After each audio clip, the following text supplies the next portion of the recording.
Cartagena is the crown jewel of the Caribbean.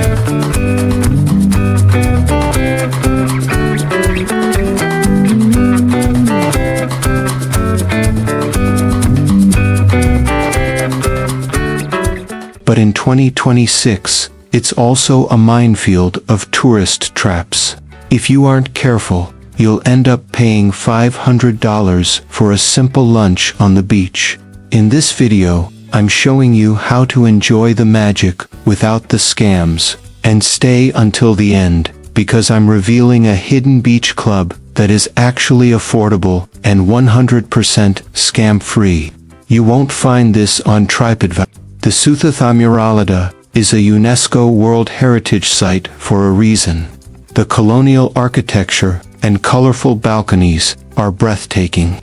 But here is my honest take. It has become a giant outdoor museum for tourists. It's beautiful, yes, but it can feel claustrophobic. To truly feel the soul of Cartagena today, you need to step outside the walls and in to get some money. That's where the real Costico magic is happening right now. Let's talk about your first challenge, the freestyle rappers. They will follow you, rapping about your clothes or your walk, and then demand money. It's clever, but it can get aggressive. The rule in 2026 is simple. Don't stop walking, smile, and say no, gracias, firmly. If you stop to listen, you are committed to paying. It's part of the street culture, but you need to set boundaries early. This is the most famous scam on the beaches of Boca Grande. A lady will approach you and offer a free sample of a massage on your hand or foot. Spoiler alert, it is never free. 5 minutes later, she will demand $50. If they touch you, they will charge you. Keep your hands to yourself and politely decline any samples, whether it's a massage, an oyster, or a gift bracelet. Prices in Cartagena have skyrocketed. In 2026, some restaurants on the beach are charging service fees that aren't legal. Always, and I mean always, ask for the printed menu with prices before ordering anything. If they say we don't have a menu, walk away immediately. That is a 100% guarantee that you will be overcharged. The tourist tax is real, but you don't have to pay it if you're smart. Boca Grande is the skyline you see in all the photos. It looks like Miami with its skyscrapers and beaches. But here's the human truth. The beach there is crowded. The sand is gray, and the vendors are relentless. If you want a relaxing day, this isn't it. It's great for a walk at sunset or a nice dinner, but for a true Caribbean beach experience, you have to get on a boat. Everyone wants to go to Playa Blanca in Bar. My advice, don't. In 2026, it has become oversaturated, noisy, and frankly, stressful. You'll spend more time fighting off vendors than swimming. If you must go through a private tour that takes you to the quiet zone at the end of the beach.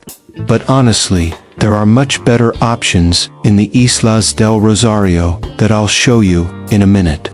Okay, here is the secret I promised. Instead of the crowded bar, take a 10-minute boat to Tierra Bamba. Specifically, look for clubs like Phoenix Beach or Blue Apple Beach. They have a controlled environment, no street vendors allowed, and fixed prices. You pay a day pass that includes transport and lunch. It's the only way to get a premium Caribbean experience without the stress of being scammed every 5 minutes.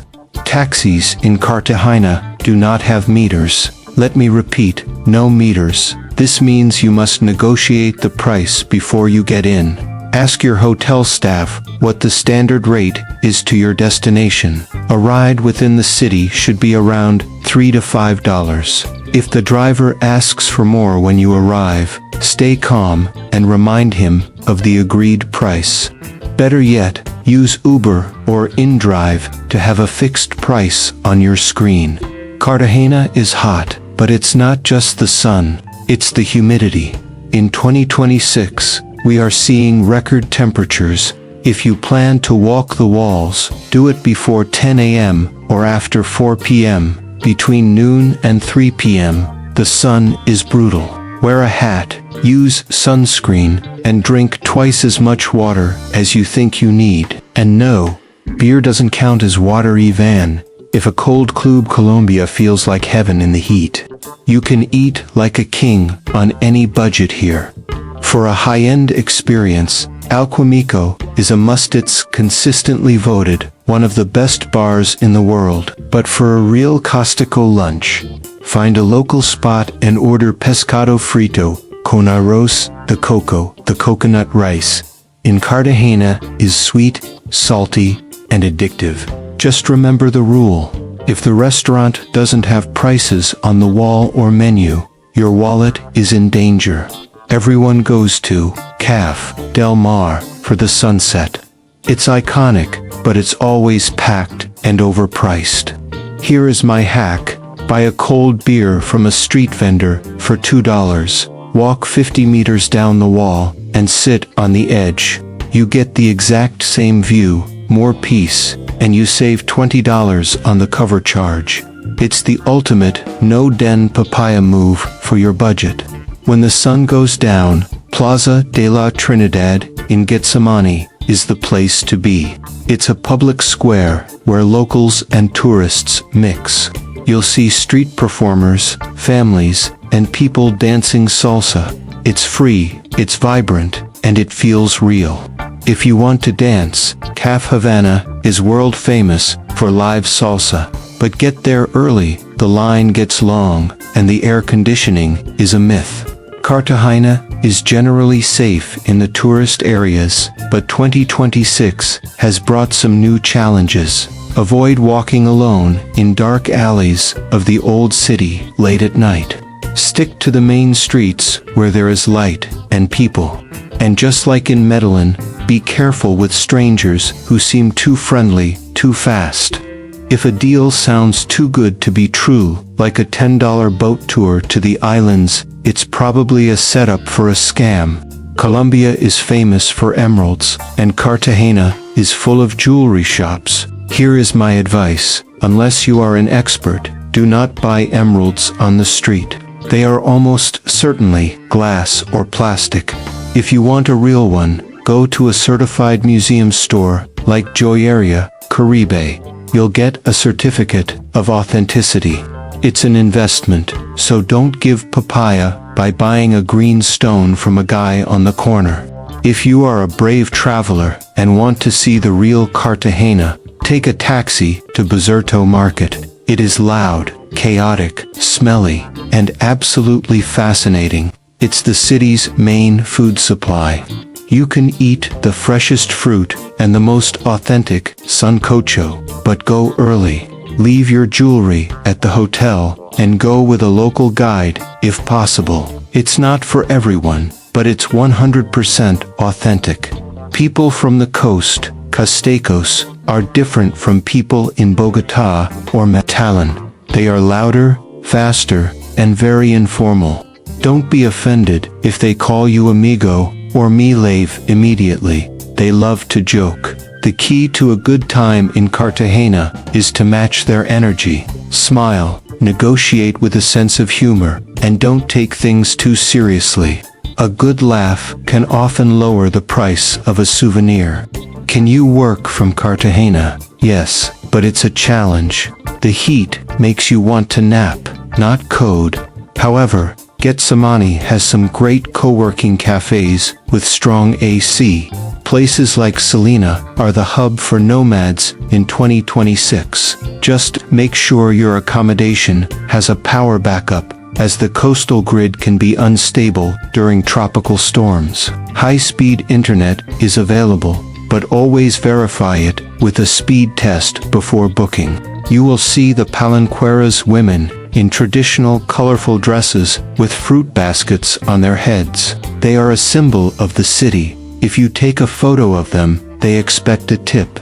It's their job. Don't try to take a secret photo from far away. It's disrespectful. Instead, talk to them, ask for a photo, and give them a couple of dollars. It's a fair exchange for the most iconic picture of your trip. So, how much do you need?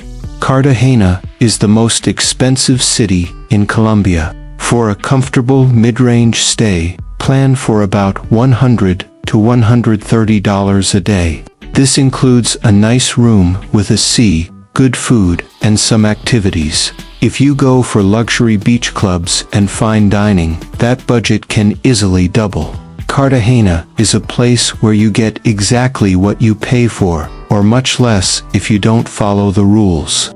Cartagena is a test of your patience and your street smarts. It will try to overcharge you, it will make you sweat, and it will overwhelm your senses. But when the sun sets over the Caribbean and the breeze hits the old walls, you'll realize why people keep coming back. It's a city with a soul of gold and a skin of stone. Respect the locals, stay alert, and you will have an unforgettable experience. Cartagena is just the beginning of the coast. Welcome to the land of the tallest palm trees on earth and the world's best coffee. The coffee axis, or Eje Cafetero, is a dream of green mountains and colorful towns. But in this updated guide, I'm showing you why some coffee tours are a waste of money and how to see the famous wax palms without the massive crowds. Get your caffeine fix ready, because we are going deep into the mountains. The region is made of three main areas: Quindío, Risaralda, and Caldas. Most travelers stick to Quindío, specifically Salento. It's beautiful, but it's currently the most touristy spot. In this updated version of the trip, I'll show you why adding Filandia or Pijao to your itinerary is the ultimate no-den papaya move to see the authentic side of the coffee culture. You have three airport options: Armenia, Pereira, or Manizales. Pereira is the biggest and usually has the cheapest flights. However, if you are going straight to Salento, Armenia is closer. The updated tip: take a public bus from the airport to the city terminal, and then a busita to the towns. It's safe, cheap, and gives you a real taste of the local life. Salento is the most famous town in the region. It's like a movie set with its white walls and colorful doors. It's safe and vibrant, but the papaya here is the pricing on the main street. For the best food and cheaper souvenirs, walk 3 blocks away from the main square. You'll find the same quality for half the price. Don't forget to hike up to the Mirador for the best view of the town. In the Eje Cafetero, the Willys Jeep is the king of the road. These vintage World War II vehicles are the main transport to the Cocora Valley. The updated rule: if you want the best view, stand on the back bumper. It's perfectly legal and safe if you hold on tight. Just make sure to buy your ticket at the official booth in the Salento Square to avoid being overcharged by random drivers. The Cocora Valley is home to the Quindío wax palm, which can grow up to 60 meters tall. Most people just walk to the first viewpoint, take a photo, and leave. Don't do that. In this updated guide, I recommend doing the full 5-hour loop hike. You'll go through a cloud forest, cross wooden bridges, and see the palms from the top down. It's a physical challenge, but the views are unbeatable. Here is a common confusion: the Cocora Valley Loop crosses private lands. Currently, you have to pay 2 different small fees to different owners. Don't get angry. It's just a few dollars, and it helps preserve the trails.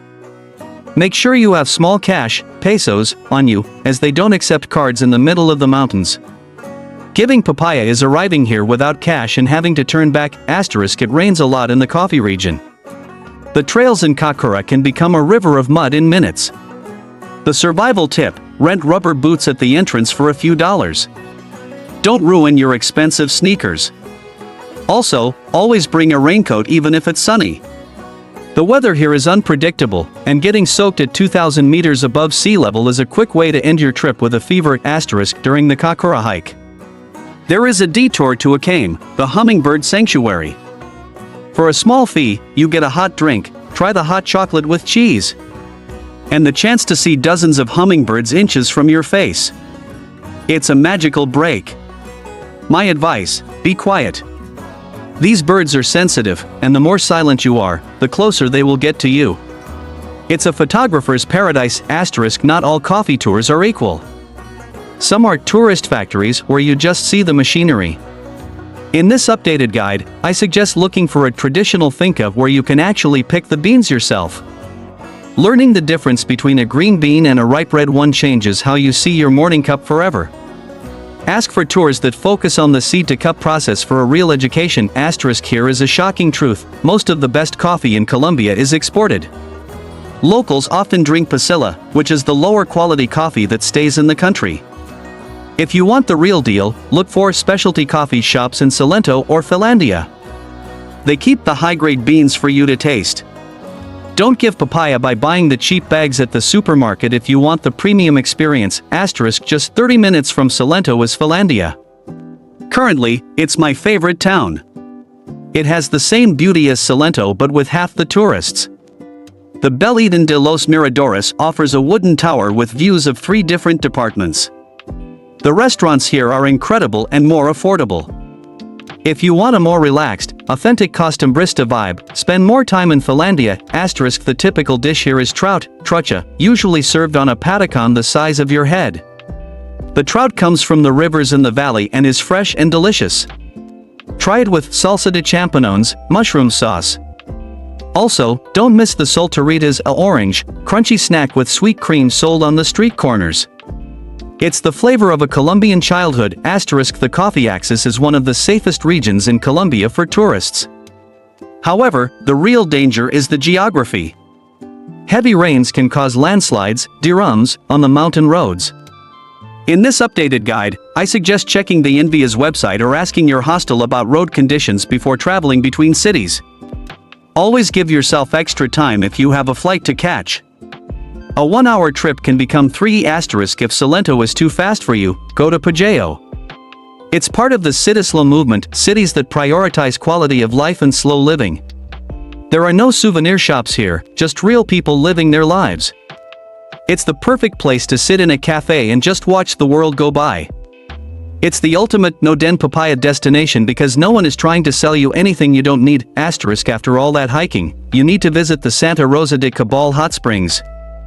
There are 2 main places, the public one with the famous waterfall and the private San Vicente. The public one is beautiful for photos, but it gets very crowded. The private one is more expensive but much more relaxing. Pro tip: go at night. Soaking in hot volcanic water while looking at the stars is an unforgettable experience. Asterisk don't buy your coffee souvenirs at the airport. It's the biggest papaya move. The prices are double, and the beans are often older. Buy directly from the farms you visit or in the specialty shops in town. Make sure the bag has a valve, a small hole to smell the coffee. This ensures the gas can escape while keeping the freshness in.